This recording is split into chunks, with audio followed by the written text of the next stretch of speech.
ابن خزیمہ رحمۃ اللہ علیہ کی دعا۔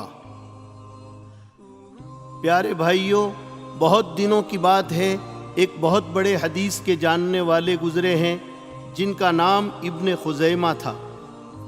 ان کے علم حاصل کرنے کے زمانے میں ایک مرتبہ وہ اور ان کے 3 ساتھی علم حاصل کرنے کے لیے دوسرے شہر میں گئے۔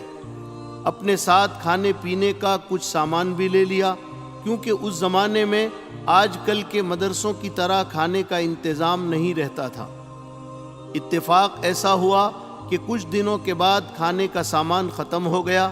کچھ روپیہ پیسہ تھا نہیں کہ کھانے کا سامان خرید لیتے، لہٰذا بھوکے رہنے لگے۔ 3 دن بھوک میں گزر گئے تو کمزوری آ گئی، سبق میں حاضری بھی مشکل ہو گئی۔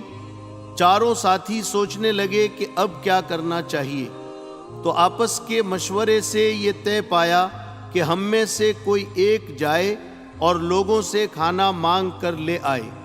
لیکن سوال یہ تھا کہ کھانا مانگنے جائے کون؟ تو چٹھی اڑائی گئی۔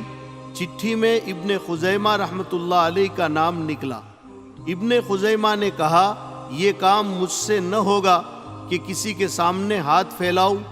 پھر انہوں نے مصلی بچھایا، 2 رکعت نماز پڑھی اور خوب گڑ گڑا کر اللہ سے دعا کی۔ ہوا ایسا کہ ابن خزیمہ نے جیسے ہی دعا مانگی، اسی دوران اس وقت کے بادشاہ کو نیند آ گئی۔ اس نے خواب میں دیکھا کہ کوئی کہہ رہا ہے، فلاں جگہ 4 طالب علم فلاں نام کے بھوکے ہیں، فوراً ان کی خبر لو۔ بادشاہ نیند سے اٹھ گیا، فوراً 2 نوکروں کو 200 اشرفیہ سونے کے سکے دے کر بھیجا کہ فلاں جگہ فلاں نام کے لڑکوں کو 50 اشرفیہ دے کر آؤ۔ نوکروں نے وہ اشرفیہ ان تک پہنچا دی۔ بزرگوں، اپنی ضرورت اور تقاضوں کو پورا کرنے کے لیے اسباب اختیار کرنا اچھی بات ہے، مگر یاد رکھنا چاہیے کہ کام بنانے والی ذات صرف اللہ کی ہے، اس لیے یقین صرف اللہ پر ہونا چاہیے، نہ کہ اسباب پر۔